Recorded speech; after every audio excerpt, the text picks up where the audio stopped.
Tonight on Daily Planet. Antarctica is a pretty extreme place to go. It's day 3 of extreme vacations, and you can't get much more extreme than freediving to the deepest, coldest place on Earth. Today, I'm gonna put one big check on my bucket list.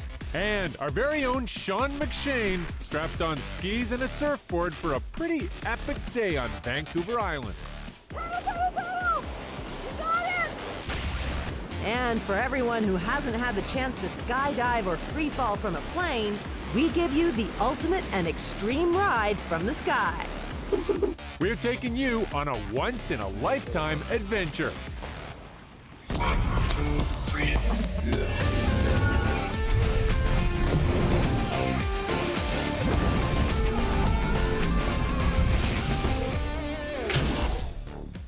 Hi, are you ready to pack your bags for another hour of extreme vacationing with us? First, just imagine being able to get from LA to San Fran. That's 550 clicks in just 30 minutes. That extreme ride is getting closer to reality, and we have got the latest. I've driven a bulldozer. I've driven a tundra buggy. Whoa! Yep, that's right. Zaya gets behind the wheel to show us how technology can help every one of you who has a boat or trailer to haul this summer. But first, if you're gonna go to the farthest, most remote part of the world, of course, you've gotta go big. Yep, British adventurer Will Glendinning saw Antarctica in a way very few people have, and tonight we share his story with you. Words really can't describe our first impression of Antarctica. I mean, it's just such an amazing sight, such an amazing place. We've all seen pictures of icebergs, but to actually see them close up, it's awe-inspiring. I'm Will Glendinning, and I love going on weird and wonderful adventures. So I started freediving probably 4 years ago. Since then, I've been to Iceland, Thailand, the Maldives. So I think generally I'm happier in water than I am on land. I love exploring water, being in water, and freediving is the most natural way of exploring water. And without all the gear, you've got much greater freedom of movement and can often get into sort of smaller places than you could if you were scuba diving. My fascination with Antarctica started long before I ever freedived. One of the most beautiful places on Earth. So I think I was quite keen to see it in the flesh, as it were. So we chose a place in Iceland to train called Silfra, which is actually a crack between tectonic plates. There's a large crack between the North American plate and the Eurasian plate. And the water that fills that crack is purely glacial meltwater, so that's why it's so cold, and that's why the temperature's so close to the temperature in Antarctica.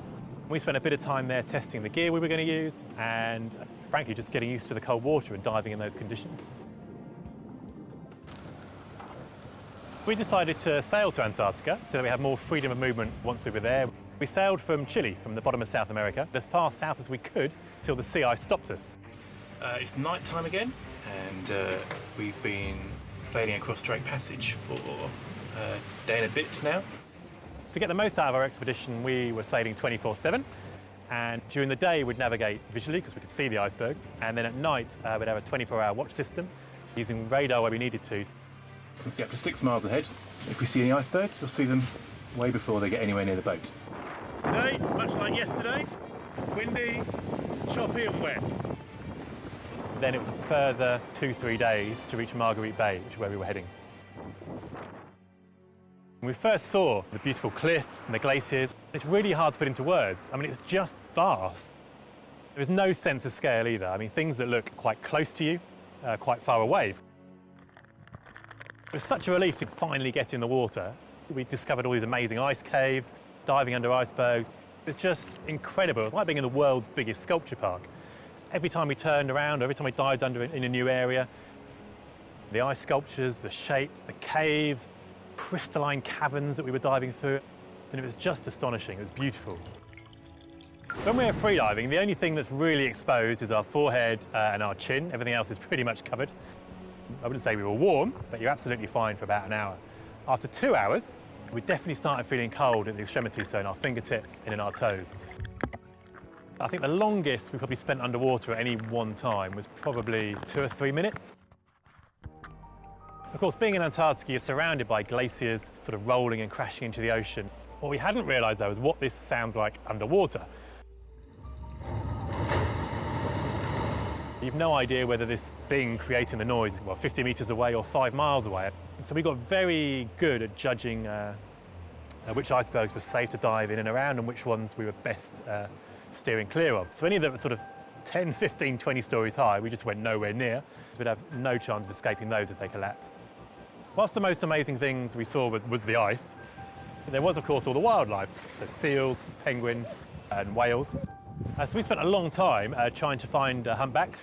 We finally saw a couple, which were asleep, and so got in the water, sort of swimming next to them. As they woke up, two more appeared behind me, and then it was amazing. Before I knew it, I was surrounded by humpbacks. Antarctica is a pretty extreme place to go. I mean, everything there is hard. It's hard to get there, it's hard to free dive there. It's just so worth it. It's just such a breathtaking place. Why did we go? I mean, everyone asks that. My life is about doing amazing things in the time that we have on this planet, and freediving in Antarctica is one of the things I wanted to do.